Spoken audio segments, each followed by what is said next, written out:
Everybody, welcome to our Oakland-Wide meeting for this evening. My name is Wanda Wilson. I'm with Oakland Planning and Development Corporation. Thanks for joining us this evening. We just have one topic. It's really to discuss the Oakland Public Realm E zoning legislation with Mayor Gainey. And that's a great topic. We're really happy to have Mayor Gainey with us tonight. And thanks to all of you for joining us. It's a great turnout tonight, so we're happy to have all of you here. Given that we have a lot of folks here with us, and really our focus tonight is we really want to have residents have a chance to speak with the mayor and voice their concerns and thoughts and comments. We're going to really prioritize our Oakland residents for speaking tonight. There's no presentation to be had. We are going to use the chat function as a way to have people identify yourself. We can also use that as a, we can show who was here and what you said. It's another way for us to record that information. So we will use the chat feature as we often do in our Oakland-wide meetings, but it won't be the only way. We will have an opportunity for residents to be able to turn on their video and be able to unmute and voice their comments if you'd like to do that. I can also do what we typically do is to kind of monitor the chat and verbalize what we're seeing in the chat. So we can do both tonight.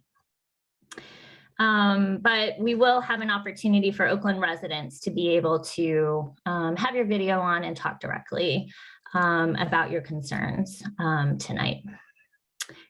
And we will prioritize that for Oakland residents. So when you're using the chat, if you could put your name and what street you live on, and that you are a resident in Oakland. And then, so that's going to be how the discussion will go. We'd like to give Mayor Gainey an opportunity to say a few words first. Then we have a few slides of just sort of general information just to kind of get people up to speed with where we are in terms of what's happened over the fall to get us to this point. We have a few slides of things we'd like to share about our concerns with the zoning legislation, and then we'll open it up for comments from Oakland residents. Mayor Gainey, if you'd like to say a few words, we'd love to hear you. Thanks so much for joining us tonight, and welcome.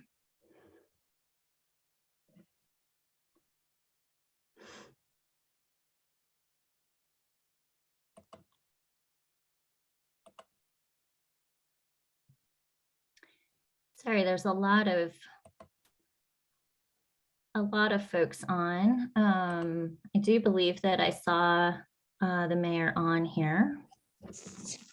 Good evening, Wanda. How are you? Hi, Mr. Mayor. It's nice to see you. I'm doing well. Thanks for joining us.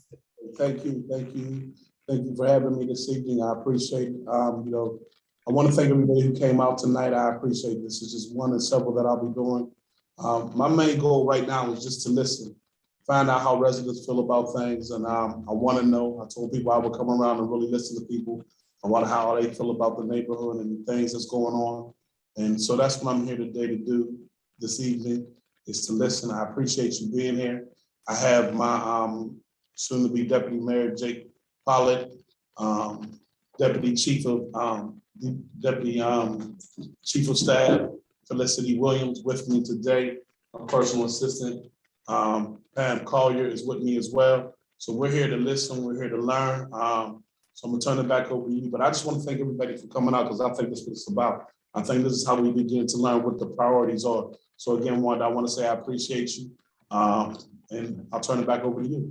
Oh, great. Thank you so much. It's really an honor to have you join us, and we're really grateful for you spending time with us this evening. And I think you can see from the turnout tonight, participants are at 100 right now, that there's a lot of interest, and I think people are really enthusiastic about getting a chance to have a discussion with you and your team. So thank you so much.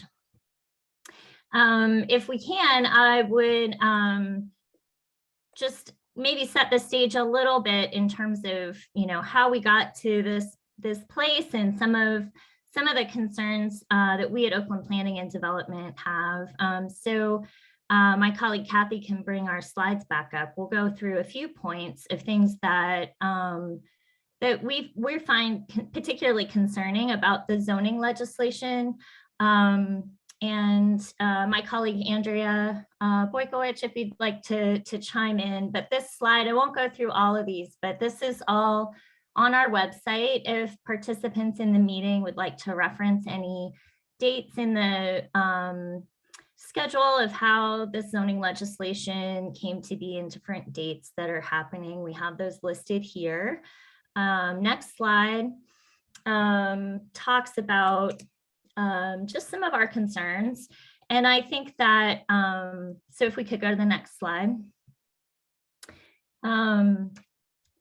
We've talked a lot about the process of how this was introduced, and I think we'll probably still hear a lot about that, but we're going to highlight a few of our concerns about the content of the zoning legislation itself. So we can go to the next slide. And again, the process was that there was really no public process around this, and our public planners, our city planning staff weren't involved in drafting it. And we have a plan process going on right now called the Oakland Plan. And that's really the way that we would like to see zoning for our community to be developed. Next slide.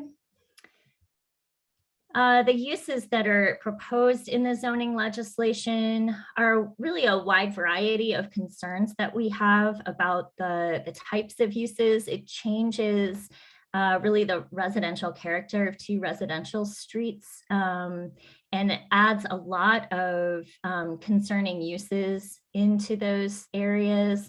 Parking garages, utilities, a lot of very large scale commercial uses.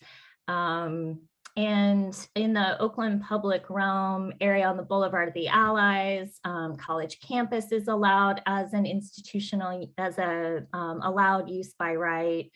The zoning legislation removes all residential compatibility standards from this area, which we have a problem with. And again, just really shifts the character of what are residential streets, Halkett and McKee, to making them very intense commercial, which is not something that's in the draft plan or something that residents in the area, have expressed a desire for. Next slide.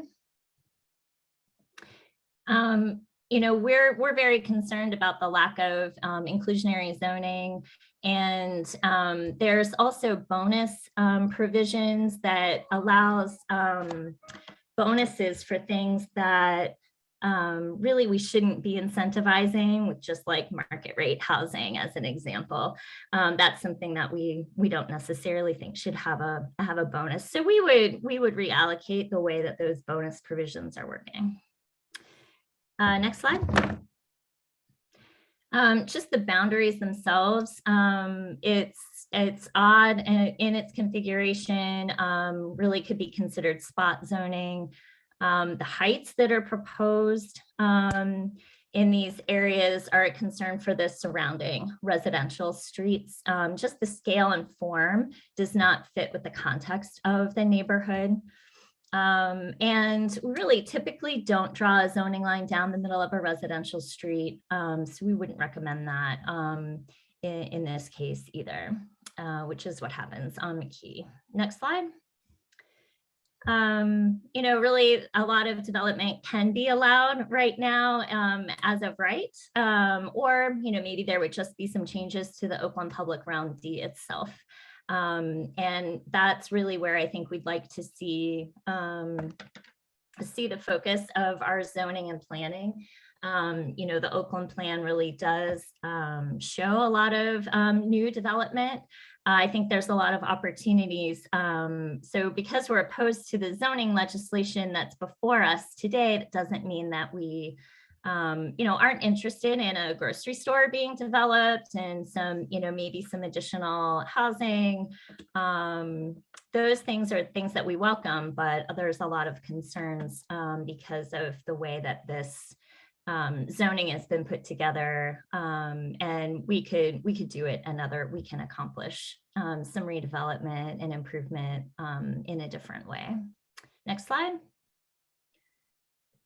We do have a big concern about inclusionary zoning and equitable development in our community, and there's no point system for affordable housing in the point system that's included in the zoning legislation, nor is it subject to inclusionary zoning. So we'd really miss the opportunity to have resources for equitable development in our community. Very concerned about that. So we really want to see inclusionary zoning in new multifamily residential and other ways that through the Oakland plan that we could look at value capture opportunities to generate resources to support even for sale housing that's affordable through the Oakland Community Land Trust, which is a resource we have here that is really a great opportunity for us to secure homes in the hands of homeowners permanently and permanent affordability. Next slide. I think we're about through them here. So there's lots of information on our website, and there's another community meeting being hosted a week from tomorrow night, so Wednesday the 2nd. Information about that on our website as well. So we do appreciate the opportunity that the city is affording people to be able to provide input. So take a look at our page to find a lot of information and links to other things. And also on the Engage PGH website, there's information and an opportunity to provide feedback there as well. So I think we'll now begin to hear from residents and have some residents in share what their concerns are. And I see Amara and Randy from South Oakland sort of listed in the chat maybe first. So Randy, are you there and want to offer some thoughts? And then maybe Amara, if you're there.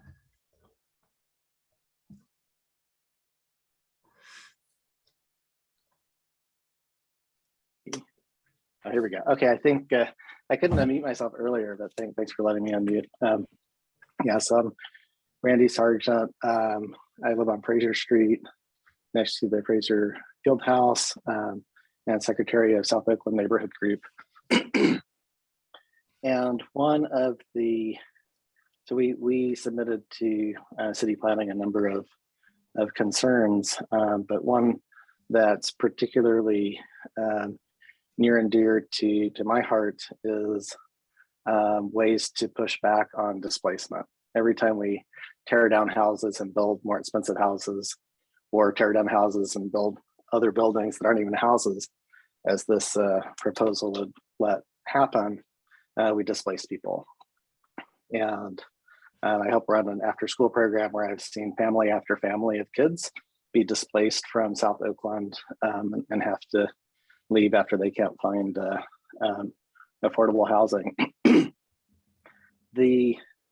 So as Wanda, I think, correctly points out, the provisions in the proposed zoning do not actually include affordable housing. They talk about something that looks like affordable housing, but it's very misleading. There are 5 loopholes in this. One is that it doesn't actually put any sort of income requirement. So if you build expensive houses, and the only requirement you have is that people who come to the expensive units are spending less than 30% of their income on the units, there's no problem finding rich people who can do that, right? If you look at, the American Community Survey, it shows that people who make above area median income, like above maybe $70,000, they have no trouble finding housing that they can afford for less than 30% of their income. But when you're looking at the people who are being displaced, it's much harder. So fewer than half of people who are earning less are able to find things they can afford. So if we're building even more expensive things, we have to be able to say there's an income limit on who's going into these and making sure it's affordable for people at lower incomes. But there's no mention of income. So by itself, that loophole disables any sort of affordable housing that might appear to be written in.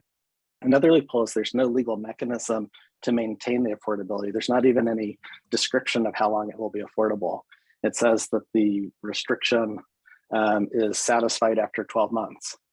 So what is it, like a 12-month like introductory offer? Kind of like one of these things you get with your internet provider. They give you like a special price for the first 12 months and then it's whatever. It's not clear from the way it's written. There's no requirement. There's no mechanism to modify the title, for example, the deed to enforce this over time. It's only a restriction on rental properties. So if the developer is making condominiums, there's no mention of that. Unlike Pittsburgh's affordable housing, inclusionary zoning that does both provide for affordability in rental and ownership units. The fourth loophole is that there are places in here in the zoning where you can tear down houses and not have to build houses. So if you're not building houses, then it doesn't. Not only have you displaced people, but there's no restriction at all. If you're trying to build 10% affordable out of 0 units, there's no restriction. And then finally, the way it's written that these, wish they were affordable units would only be available to workers at one of our local companies, like Pitt, for example, is the most likely one that's been discussed. It's being subsidized by the employer, and it only works for certain employees. And how does that help our residents more broadly? If you make it very difficult for residents to get into these places, we're just going to be doing more displacement.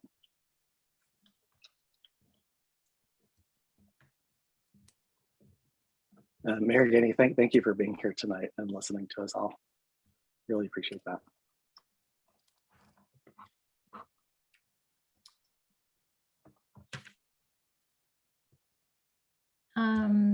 Next person that I had who sort of listed their name in the chat who would want to talk is, let's see, I might have missed a few at the top. I have Elena and Pat with their hands raised. Okay, and I had Andrea Lavenkosis as well. And then Guy.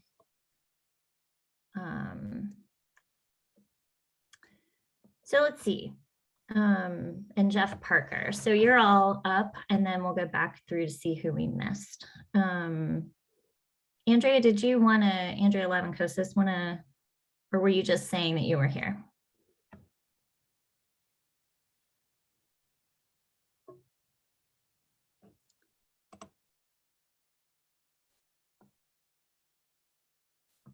Oh, people are having trouble unmuting, it seems like. Hi, I'm unmuted now. Okay. I was saying I was here, and as an Oakland resident who is also employee of city planning, who has also written zoning code, some of which is referred to in the proposal from Oakland Crossing. Have some problems with what's proposed and some major concerns. I would probably just like to let other neighbors speak at this moment, because I could go on, Okay. but I would be happy to talk more about that. Okay, great. Got a chance. Then I had Jeff Parker. And then Elena and Guy would be on deck.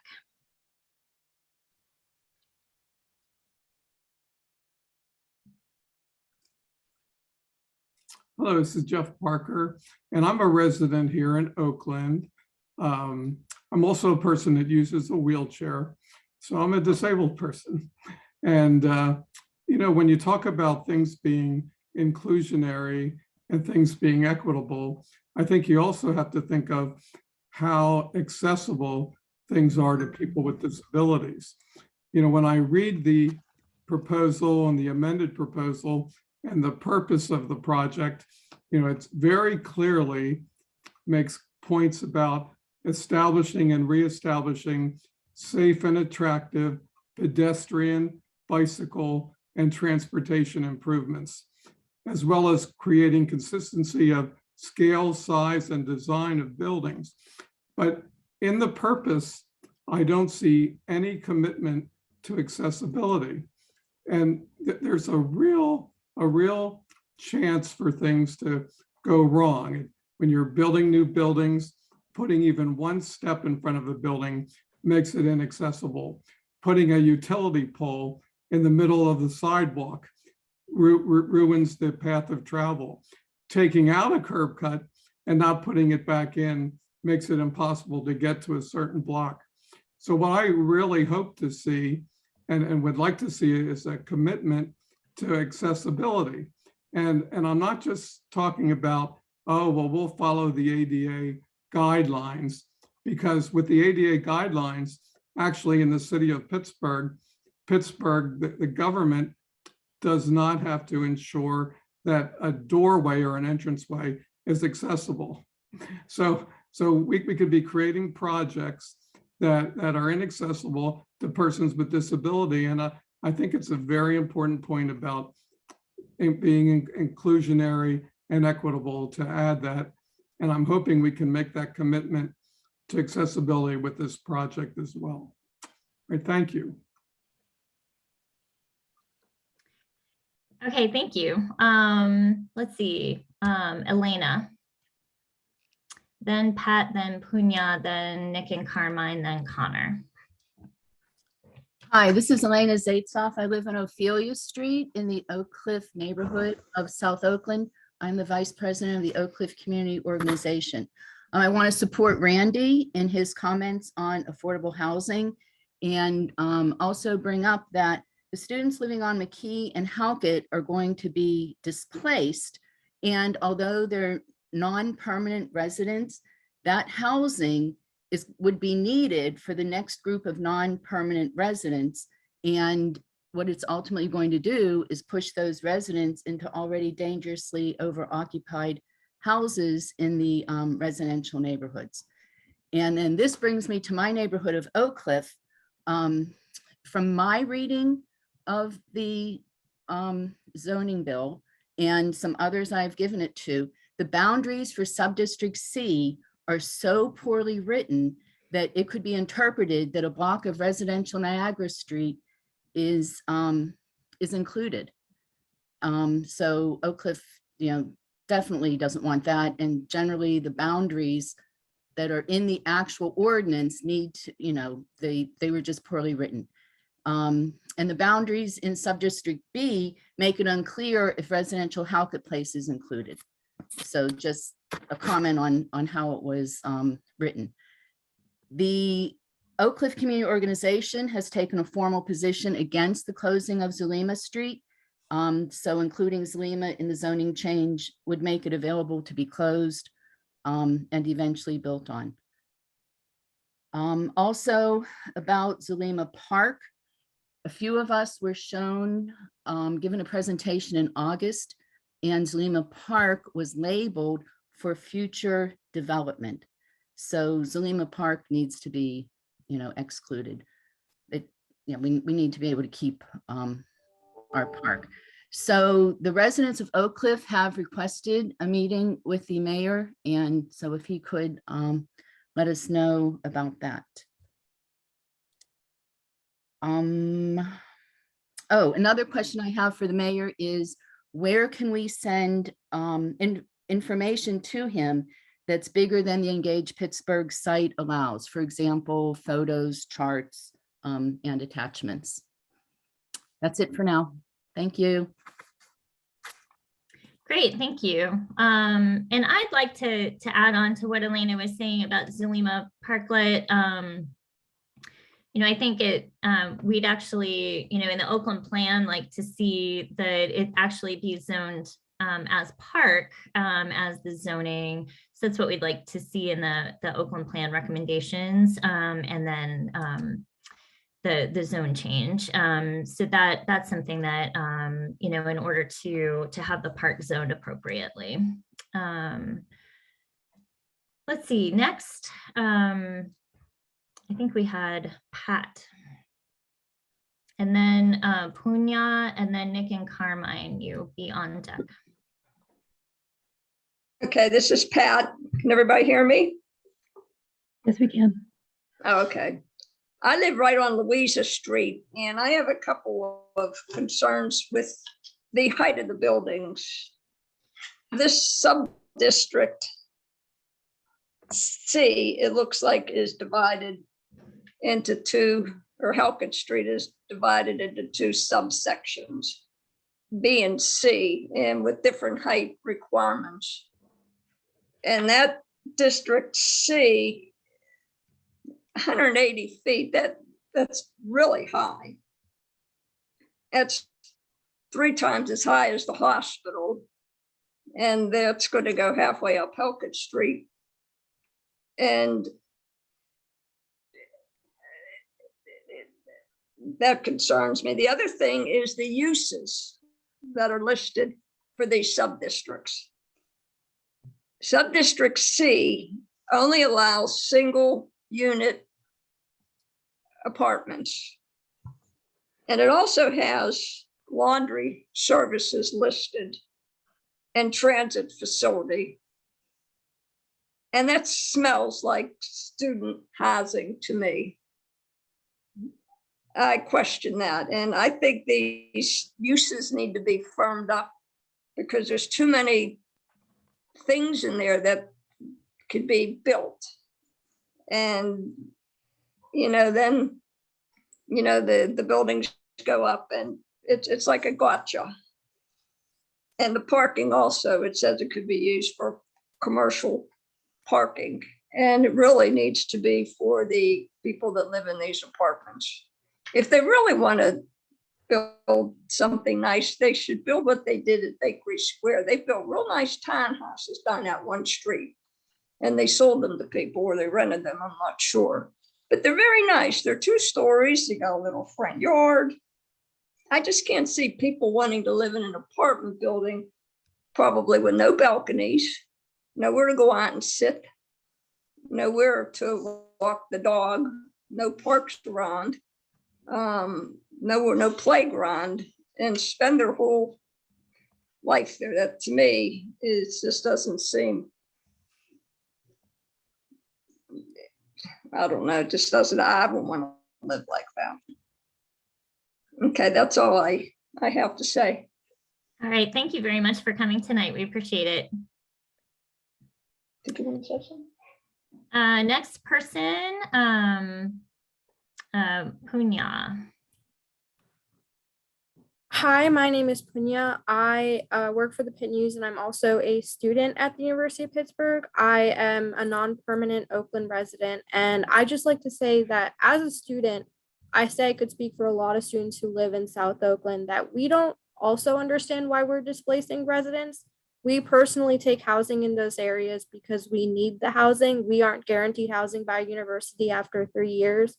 We're not trying to displace residents, and it seems like a major fault of Oakland for not allowing specific housing for residents, specific housing for students, and the mixing of these 2 residential groups is chaotic, to be frank. I don't think students want to live with residents of Oakland. I don't think residents of Oakland want to live with students. It's messy. It doesn't seem like there's a lot of planning, and as much as, yeah, we would like a grocery store, we also don't want to displace residents. We want to keep Oakland and Pittsburgh charm alive, and we want affordable housing. A lot of the housing mentioned in this plan is expensive for students as well. So I frankly don't understand who this housing is made for if it's not for students, if it's not for residents.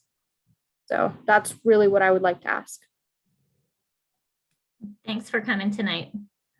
Nick and Carmine. Then Connor, you would be on deck.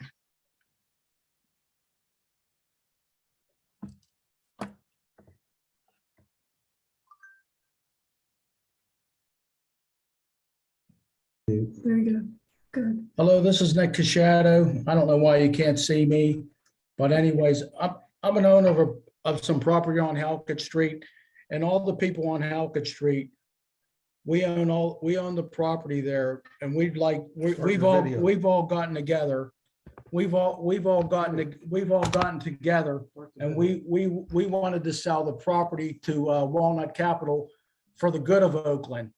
Because Oakland right now, there's really no good residential property. If you look at other areas of the city, Lawrenceville, Shadyside, Southside, East Liberty, all the new developments that are coming in are making the city more prosperous. And if you want residential people, that's what you have to do. You have to bring in more people to move into these houses. Okay, on Halkett Street, it's mostly students.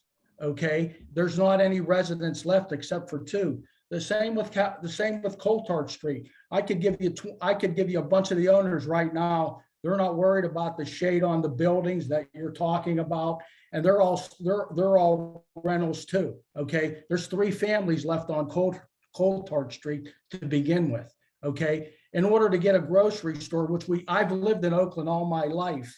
Okay, I was raised on Halkett Street. And I know Lawn Street, and I've rental rentals in Oakland, and this would do good for the people of Oakland, because you're going to get a grocery store, which you never had. You're going to get some better living. The houses on Halkett Street, we keep them up. If you sold them to other people, okay, there's no guarantee they're going to be able to afford to keep them up, because the rents are going to go up, because they can't be sustained for the property what we would sell those properties for. And another issue is the houses are older. Okay, so you're going to be paying, utility bills are going to be more expensive. They're really not green. Okay, and this project's going to bring you a whole green area. It's going to bring you more. It's going to bring other companies in here. It's going to bring people into Oakland, which we haven't had on this end of Oakland for the last 40 years. Okay, we haven't had anything going on in Oakland for the residents to bring anybody new in. A lot of people, they're not coming in Oakland because they want to buy these old homes. Okay, for the sheer fact is, a lot of them, you really can't fix them to get them the way you want them. And they're really not so affordable either. Most houses in Oakland now are going for over $200,000.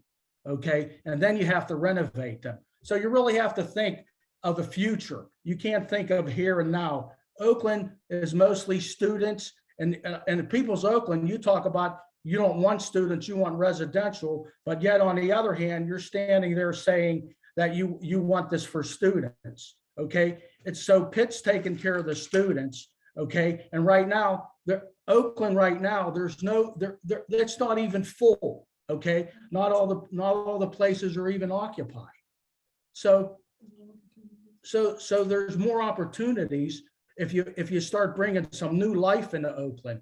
Oakland, for the residents, nothing has been done for us for years and years and years. The students need a grocery store. The students need better housing, and so do people who want to come and live in Oakland, which we don't have, and work. Okay, which we don't have in Oakland. And why is that? Because it's mostly students, and you say you want more people to live in better living places.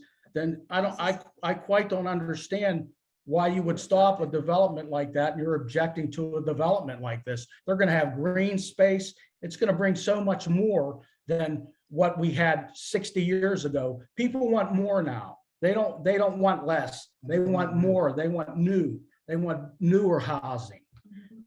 underground. The utilities are going to be underground. Okay, and there's no children in Oakland. There's no schools. There's no real schools in Right. Oakland. Yeah, so we're just talking about zoning legislation now that allows for a lot of concerning uses. So Well, we hear that you want some new development to happen. Well, you're telling us you don't want new development and you need new development. Okay, you're hindering. That actually isn't true. So You're we actually hindering- have you're never hindering- said that we don't want new development. This particular zoning legislation is concerning to the community for a wide variety of reasons. And I think it's great for people to understand the difference between zoning legislation and the actual development proposal that may or may not happen associated with that. So we believe that we could have new development and redevelopment and maintain the character of our community with better zoning legislation that could be written so that we could have new development, but we could have it consistent with the areas, not harming other areas that would be nearby.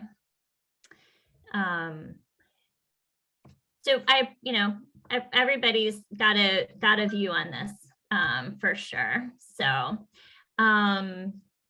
I think we want to move to our next person was Connor.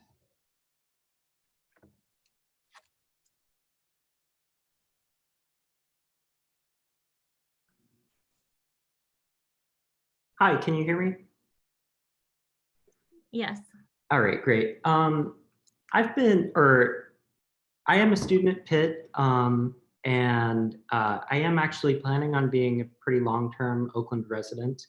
And my grandfather grew up in Oakland over 100 years ago. My family has been invested in Pittsburgh and this region and Oakland as a whole. So I think that I definitely care about the character of the neighborhood and its evolution as time goes on. I think that this development really does bring some great things to Oakland. In particular, the grocery store is very important, I think, not only in attracting new residents, but for supporting the residents that currently live here and the students that live here as well. That part of the development is actually an abandoned building for the most part. There's a Panera Bread that is occupying the bottom floor, but that entire building is an abandoned hotel. So that would not be displacing anything to build that part of the development. I'm all for the public process. I love participating with OPDC and other parts of city planning to make sure that things are considered whenever they're developed. But in Oakland, I think that there are some unique challenges that we face. We're losing population right now, or we have been over the last decade. And there are other projects that have been through the public process which have not come to fruition. I think the best example is the Oakland Portal project, which is bordered by, I believe it's Craft Avenue, Forbes Avenue, Fifth Avenue, and the Boulevard of the Allies. It's over on the westernmost part of Oakland. That project was proposed over 20 years ago, and it still has not been developed at all. And that was the public process, and it can be found on OPDC's website right now, or it was funded mostly by OPDC, the development and ideas behind that. It hasn't been developed at all. It's just an empty plot of land where there's a dialysis clinic and then another just office tower, medical tower. Connor, if I could, I wouldn't want you to state that that was something that was an OPDC project, because that's not actually accurate. So just. I believe it, or I'm not, it was a project with city planning, and I know that the main way that I know about it is if you just search Oakland Portal Project online through Google, it's a big, huge document that has OPDC's letterhead on it. So I do think it's part of OPDC. No, it's not. Well, in any case, I think it's definitely in the Oakland plan, which is OPDC, and is something that has been tried to be pushed and hasn't been developed. And I'd hate to see that happen in this area in Oakland, because I think that we all want Oakland to be a place where families can grow up and that students can be there.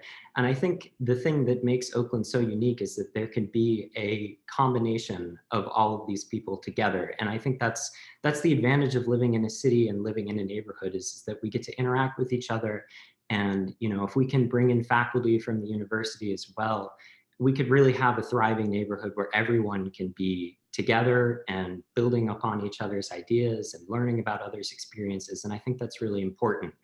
But I think the best way to do that is with more development. I think that the way that the neighborhood is architected right now is pretty limiting. We have a bunch of single family homes, and it is limiting in the size in which we can grow and bring more people to Oakland. And that's a huge problem. I think that we're going to always have students that are living in housing in central Oakland, and they continue to encroach into South Oakland. And I think it's good that we have students, but we can't attract new people with just students being here. And we can't continue to have current residents continue to live here, especially rental people that are in rental properties continue to live here with that problem. We need to expand the housing stock so that we can have more people here thriving in Oakland. Because if we don't, the rental prices are going to continue to increase, the housing stock quality is going to continue to decrease, and we're just going to continue the same problem where we lose population in Oakland. So I don't love, you know, giving a wholesale support to Walnut Capital and one private developer. But I think in this case, it's a good plan. It really, I mean, if you look at the Oakland plan and the things that have happened in the planning up to this point, it pretty much implements all of those things. You know, there can be some quibbles about height restrictions, but it's bringing housing, it's bringing a grocery store. It's a really good plan. And then I cut you off there. Just, I think we've got your, you know, we understand your point of view. So just so we have enough time for everybody else.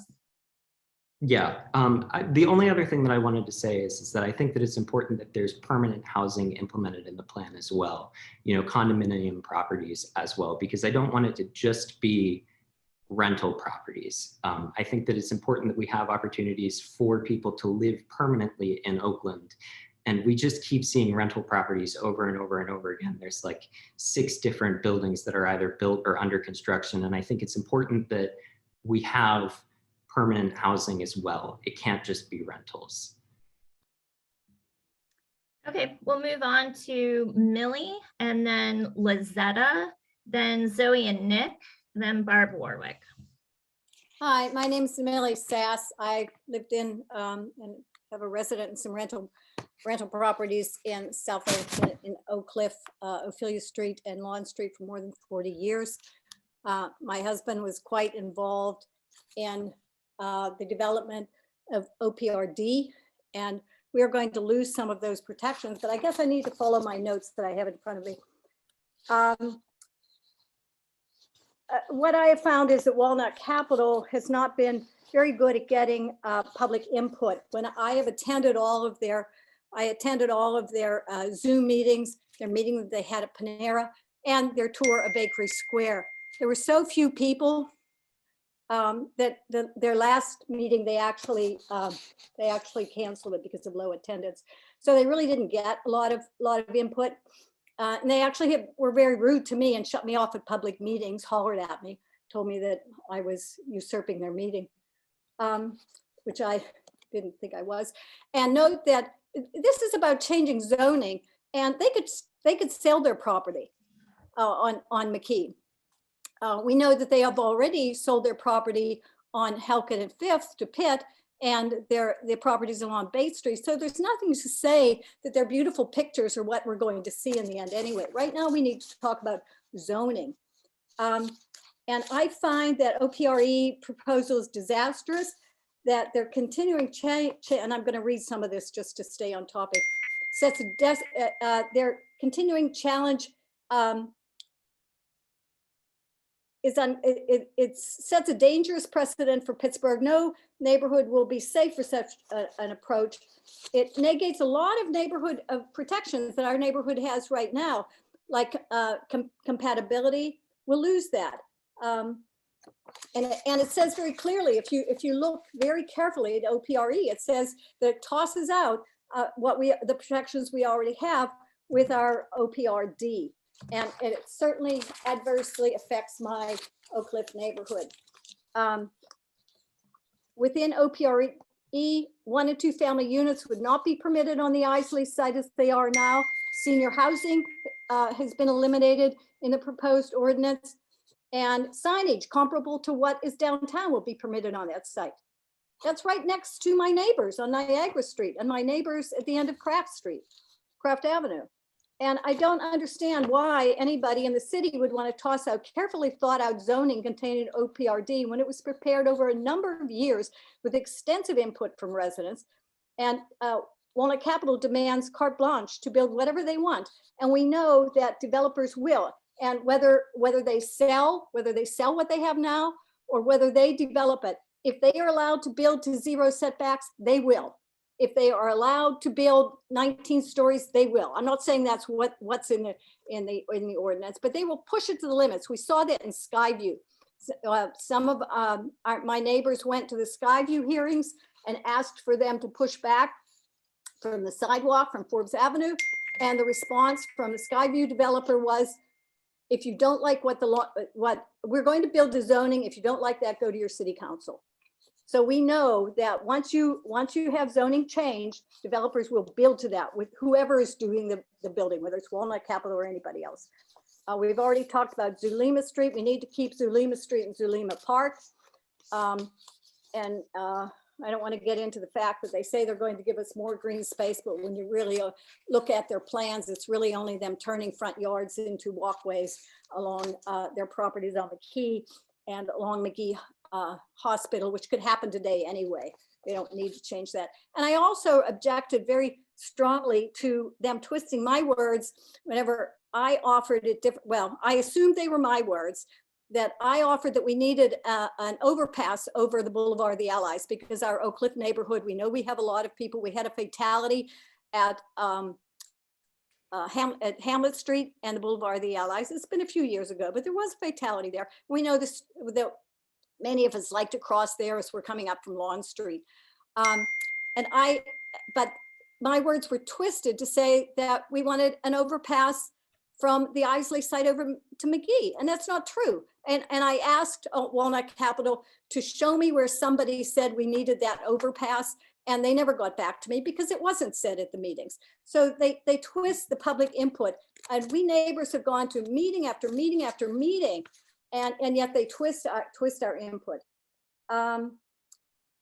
And I would say that their representation of the Halkett Street houses as being derelict is a little misleading because those are lovely houses. Walnut Capital refurbished houses at the corner of Whiteman and Forbes, and also their Forbes terraces. Those houses were in no, the houses on Halkett are in no worse than those houses. So I don't understand that either. But really, it's the zoning we need to look at, and they have so many uses on there that you really don't know what they're going to put. And so it's just giving one developer, carte blanche to do whatever, to sell the buildings, and it's just misplaced. We need a lot of public input that was not there. And I object to it, and it needs to be stopped now. Lizetta is next, and then Nick, and then we'll have Barb Warwick, and then Kathy Gallagher will be next on deck. Good afternoon, Wanda. Thank you, Mayor Gainey, for taking time out of your schedule to listen to hear from the community today. I am the Executive Director of People's Oakland. We are located at 3433 Bates Street. We are a nonprofit organization. We're a holistic wellness and recovery center, and we serve individuals with adults with chronic severe mental illness, over 200 individuals. We are at the edge of this proposed development. We have several concerns regarding this. One is housing affordability. As evident by recent development in other city neighborhoods, a development of this magnitude has the potential to further price lower income residents of Oakland out of the neighborhood by increasing rental prices and also displacing residents, and that includes People's Oakland members away from their community, away from our organization and medical treatment. Walnut Capital has touted the increased amount of green space it hopes to bring to the neighborhood with this development. However, the proposal was not clear whether this will be a true public space owned and managed by the city or privately owned property where visitors will not enjoy the same rights and privileges that they currently have now. Those answers, we don't have the answer to that. And we are very concerned about the process of this plan and how it has taken place. There's an Oakland plan in process already, and it was a driven process led by a steering committee of numerous community stakeholders. So we hope that you guys take that into consideration. And again, we thank you for actually taking time to listen to what the residents have to say. Thank you. Thanks, Lizetta. Nick?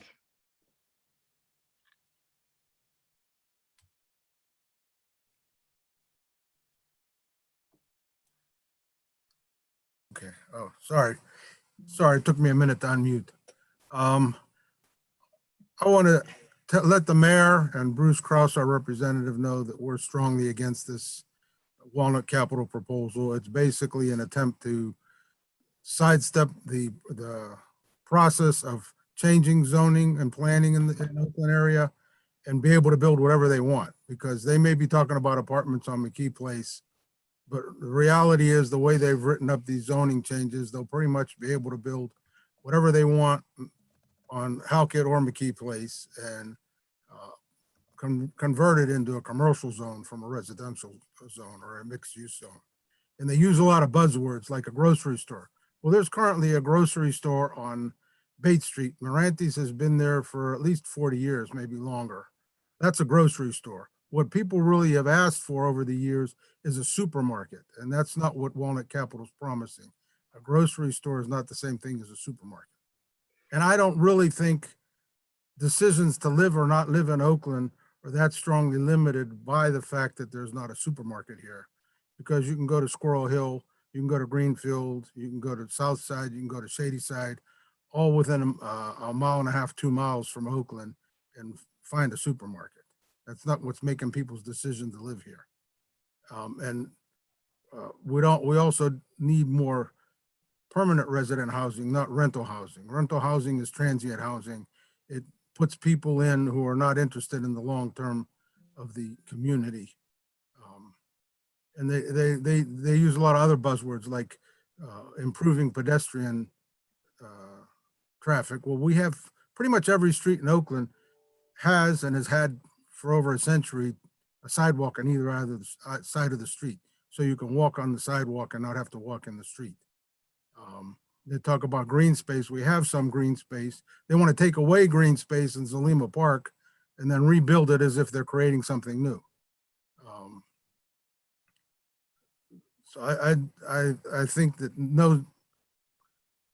the proposal from Walnut Capital, which was submitted by Peduto, should be voted down completely, and any changes they want to make should go through the Oakland plan process and allow the community input and try to keep more residential and not, another buzzword is the mixed use. That's just an excuse for bringing commercial into a residential neighborhood and pushing residential out. So, or another buzzword is public transit. Oakland has the best public transit in the city of Pittsburgh. So I don't know what they're going to do to improve it with their development. Thank you. And I just want to let the mayor and Bruce know that we're very much against this. Thank you. Barb is next, and then we'll have Kathy Gallagher. Hi, thanks, Wanda. Can you hear me okay? Yeah. Great. Yeah, thanks. Yeah, so I just wanted my name is Barb Warwick. I live in 4 Mile Run, obviously right next door. And I just want to start by obviously, applauding Mayor Gainey for doing this call in the first place. It's certainly refreshing. But in terms, I'm not going to speak to the project and its effects on Oakland. I think that we're hearing from Oakland residents on that. But just as a resident of a smaller neighborhood, 4 Mile Run just next door, I'd just like to speak to the precedent, the idea that a developer can come in, jump over the process and change zoning rules for a neighborhood without with disregard for the neighborhood planning process, really sets a, and in Oakland of all places, right? Because, in other neighborhoods, when you think of communities and organizations like OPDC and communities like Oakland that have, sort of strength in numbers and influence, and if a community like Oakland can be overrun by a developer and have their planning process disregarded, what does that say for the rest of our communities where we're much smaller, organizations like the Greenfield Community Association or smaller groups in Hazelwood, when similar things are proposed in those areas. So yeah, I'd really like to encourage the mayor to take to heart what you're hearing today. And again, thank you for listening to everybody. That's all I have. Thanks. Thanks, Barb. Kathy Gallagher, then we'll have Evelyn Hines on deck.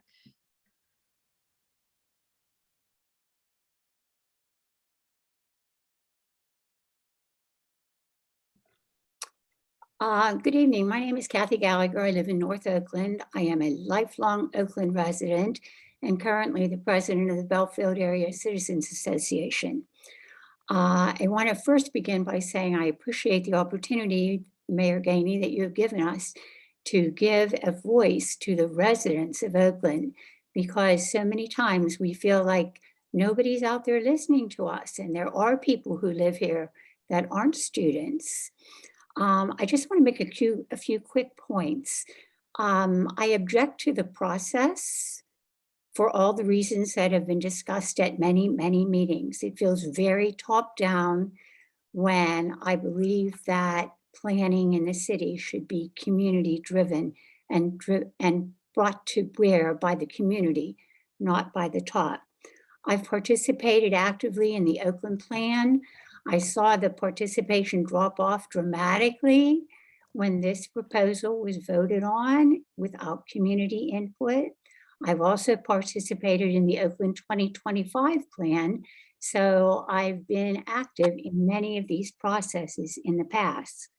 I'd like to comment on the configuration. Someone mentioned configuration earlier. I'm not a professional planner, but I think if you look at the configuration of this proposal, I can't imagine that a comprehensive zoning plan would isolate residential streets. These people are going to be surrounded by these enormous high buildings. How does that encourage people to stay in Oakland? So one of my pet peeves is the enormous height. I am currently looking out my window at One on Center, which is the result of a zoning exception for height. Is this what all of Oakland is going to be in the future? So I just want to thank you for listening and recognizing that there are a number of us who are long-term Oakland residents. Thank you. Evelyn Hines, and then we'll go to phone number ending in 5201. Yes, I'm Evelyn Hines, and I was born and raised in Oakland. I believe that Walnut Capital green space is actually a displace. I do not think they have the right to come in and change a community that has been unified with students and residents for years. And what they do propose, it may be good for another area, but not South Oakland, North Oakland, West Oakland. That is not something that I call progressive community. We need places where people that have moderate incomes can live. And the students that live with us in the community, they are an asset. It's going to become so commercialized that hometown feeling of being in a residential community is going to be completely gone. And I'm just hoping that some zoning changes can be enacted so the people that have lived here their entire life can be satisfied, but not with too much of a change. So thank you. I also wanted to just have a time check. We really did plan to keep this to an hour. So I don't know if Mr. Mayor, if you had any, you wanted to say any final remarks. We have, I think, a couple of people queued up who wanted to talk, but I just wanted to check in. I think we'll wrap up in a few minutes.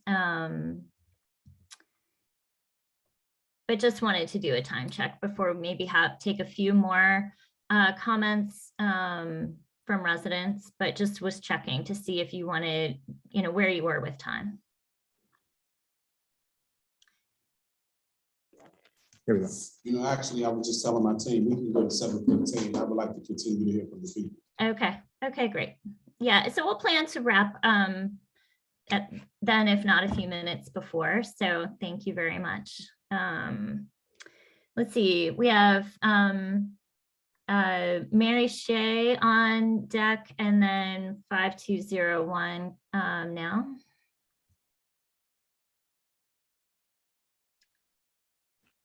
Hello? Hello? Hello? Hello? We can hear you. You could go ahead and speak. Hi, my name is Dr. Dan Palmieri. I grew up in Oakland. I grew up in South Oakland, and I've been in the community for approximately 25 to 30 years. I'm going to make this brief. I own a property on Halka Street. I view this proposal as evolving and progressive, something that would help our community make it stronger. We don't stay strong by staying stagnant. We're fortunate enough to have investors that see our property in our community and are going to make investment to make it stronger. I'm 100% for the proposal. And I'll leave it at that. Okay, next is Mary Shea, and then we'll have Mark Oleniak. And then there were a couple people who had comments on Facebook that we're not able to see those in the chat, so I'll verbalize those. Okay. Wanda? Mary? Yeah, I also entered this in Facebook, so that you don't repeat mine. I'll make mine quick. Been a resident of Oakland something like 40 years. Listening to all this, people have a lot of very good comments. It's a very big and complex proposal. At the end of the day, it seems to me that the city may go forward with this, and all I'm asking is, hey, let's get something. We, the community of Oakland, deserves to get something for what leeway is going to be given to Walnut Capital. And a lot of other things were mentioned by other people. I just want to reinforce from where I live and have lived here for 40 years. We are losing the fabric of this community. We need diversity. We need children. We need middle-aged people. We need older people, in addition to our students. To have a neighborhood that's becoming so sane and all the one thing means that you don't have someone when there's a problem in the neighborhood to call up and say, hey, Councilman Kraus, can you please give us some attention here? It's getting to be there's one resident on a block. And I know that Walnut Capital has made the argument that it is going to have people living in their buildings, encouraging people from Pitt to live in their buildings. Great. We need them in our neighborhoods.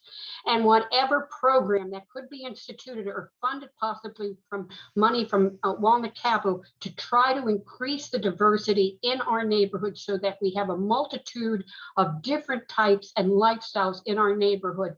This is what I feel is needed so badly right now. Thank you. I'm over and out. Mark Oleniak, and then we'll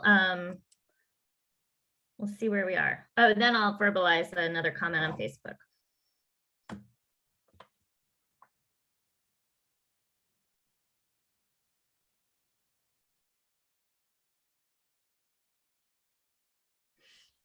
Hi, my name's Mark. I lived on Juliet Street. Right now, I went to Pitt and pretty much never left Oakland. There are certainly issues about the affordable housing that are bad with this project, and the fact that this process trying to slam this change through is also very troubling. To some other comments, we've had grocery stores in Oakland. We didn't lose them because of lack of density. The hotel above Panera was abandoned by the university, presumably to clear the way for what is available for this plan, which will be, I don't know how that fits into their plan, future plans. The pretty pictures and hypotheticals are not guaranteed by anything in this code for people that are talking about how great this is going to be. With the large area open to so many harmful uses, almost guarantees that they will not be the type of housing to maintain long-term residential presence in Oakland. This code must be considered for what is possible by badge legislations, not the pretty pictures. Any housing has no guarantees that students won't live there. Nothing stops students living in Skyview. The bonuses are far too generous and virtually no penalties. Oakland is a highly desired for development. There shouldn't be any need to be giving away so much of it to get it. And I'll leave it there.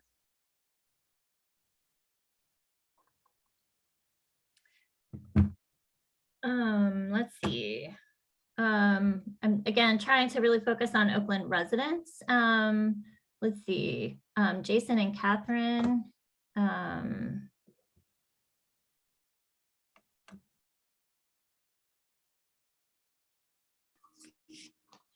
Thanks. This is Catherine Adams on Fraser Street in South Oakland. I think that there's been a lot of good points made. I'll just reemphasize the one that, Mayor, I would want to make sure you understand is of major concern to residents, that the input in the usual process was bypassed here. We appreciate you gathering our input in this meeting and want to make sure that the plan that goes forward is done so responsibly with the resident input. And that being said, one area of concern with the current proposal that I'm not sure we've identified the solution would be, there is a major intersection at Boulevard and Bates, and the traffic there is already horrible. Any development in that area needs to address the traffic. So as part of the normal process, we would see that and encourage any development going forward to address that area with traffic. Thanks for coming tonight. Then we'll do Pam, and then maybe Andrea, you're an Oakland resident. Maybe you'd like a few words.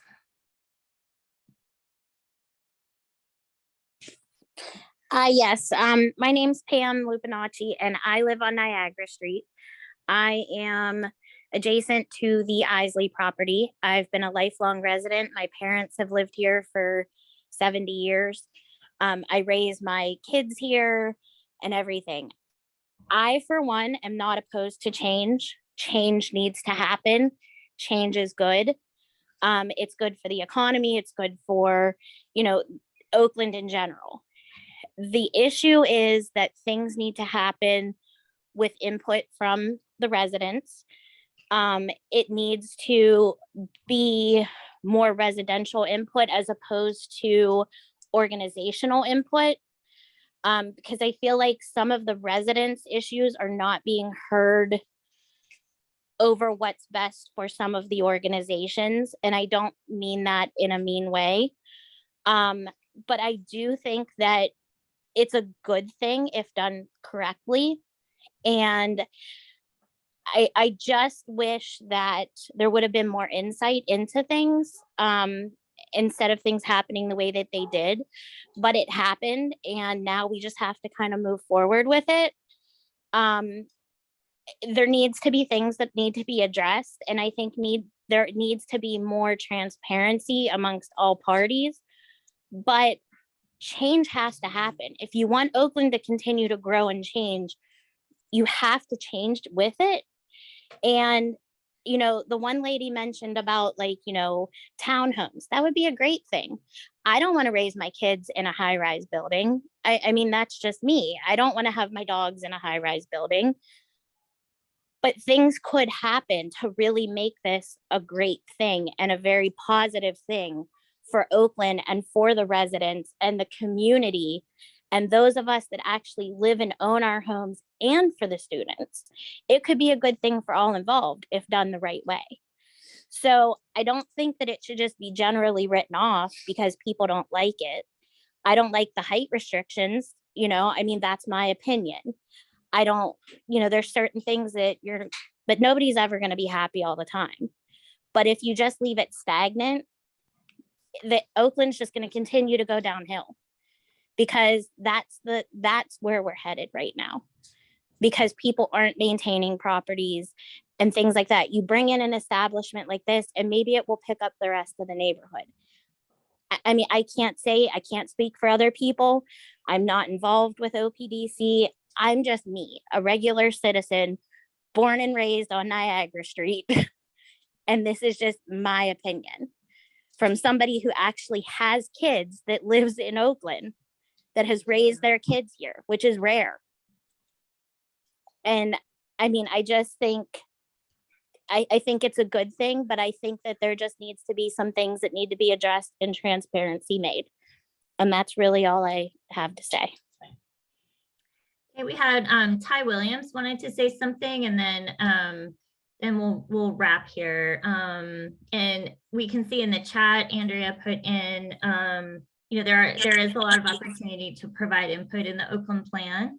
You know, this is just one zoning proposal, but we are working on an entire plan for the community. So that link is there in the chat, also available on the city's Engage site and on our website. So Ty, if you'd like to go next. Hey, how you guys doing? My name is Ty Williams. I'm 27 years old. I live in South Oakland on Parkview Ave. Generations of my family have grew up in South Oakland. We actually have children growing up in South Oakland currently. And I feel like a lot of the conversations are, you know, about evolving and, you know, the new Oakland and different things like that. And none of the people that I work with, I work at CMU. I know a lot of people at OPDC. I know a lot of other neighborhood organizations. None of the people that I know want Oakland to, you know, devolve. Nobody that I speak to speaks about Oakland being left behind. There is no narrative that intelligently exists that assumes that Oakland is being left behind. When we have conversations like this, we have an idea, a fantasy, sometimes even that a developer will come and they'll bring, you know, all the things that we want to happen, and that will be the reality. And that is not the case here. There's a lot of evidence research that suggests and proves that that is not the case here. There are loopholes to a lot of these things that these developers are promising that will effectively render anything that we are wanting to happen ineffective. So like, I really think that we need to be intelligent about, you know, things that people are promising us as community members, as residents even, and have these serious conversations. We talk about, you know, growth and bringing people to our city. How can they do that if there's no affordable housing? You know, where does the plan speak to any affordable housing? How can we keep the residents that are here, you know, with all of this, you know, talent and diversity that we currently have here, you know, and we're displacing people with things like this without having these important conversations. So like, I just really urge us to be smart, you know, and not really buy into a lot of the promises without really having the conversations that need to be had. So thank y'all. And we're at 7:15, which is the time that you know, we said that we would conclude. So I don't know if Mayor Gainey, if you want to have any final thoughts. We'll reiterate again that you're having another meeting next week.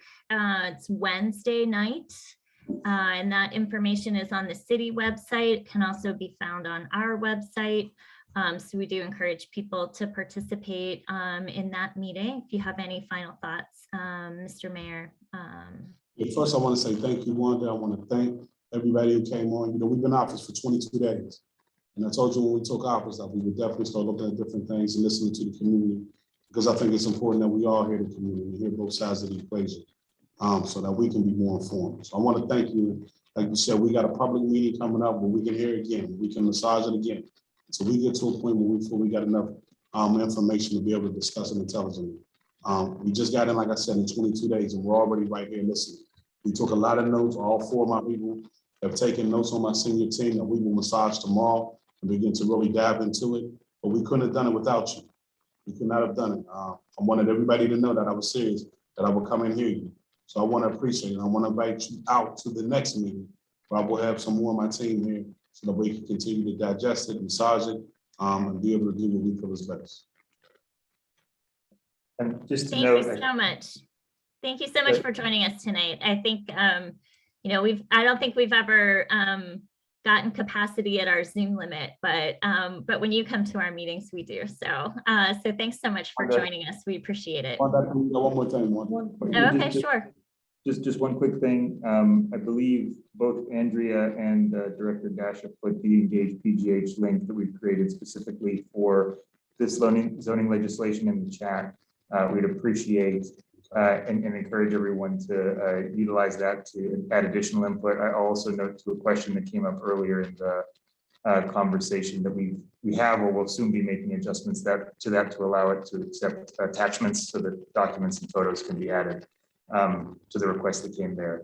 And then also just again reiterate that we will be having a city-sponsored community meeting, as you mentioned, on February 2nd, to gather additional feedback from Oakland stakeholders across the spectrum, as well as hearing from the other RCO in the neighborhood, OPID, to just get the perspectives of the recognized organizations in the community. So, we appreciate everyone joining us this evening, and thank you for your time. Thank you very much. Thanks everyone for coming.